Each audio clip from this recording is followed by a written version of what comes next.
movement I'm going to talk about is called a bird dog. So it's kind of the opposite of a dead bug. Instead of being on our back, we're not going to be on our stomach, but our stomach, our torso is going to be facing the floor. But same concept, we're working on core stability. So you'll see this here in just a second, but we don't want to have any movement in our spine. Once our torso is set, nothing should change. So to start this movement, you're going to get on all fours. So hands and knees here. You're going to think about pressing your stomach towards the ground, out at the sides. If you need to, you can wear that weightlifting belt so you have that guide. Okay, and just like on the dead bug, you're going to go opposite hand, opposite foot. I'm going to reach straight out in front, straight back, come back to the middle, touch, hands to knee. Now you'll notice, hopefully if I did this correctly, there wasn't any movement in my torso.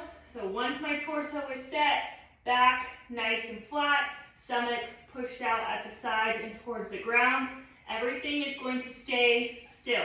I'm going to reach out with my hand and my foot, come back, touch in the middle, nice and slow, and controlled, thinking about actively pressing my stomach towards the floor.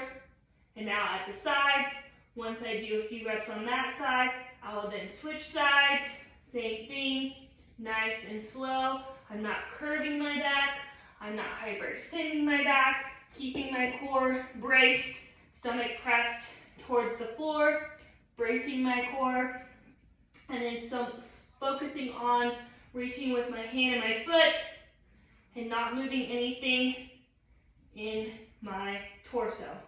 Once again, just like the dead bugs, you should feel that almost immediately, okay? There's a little bit of burn there.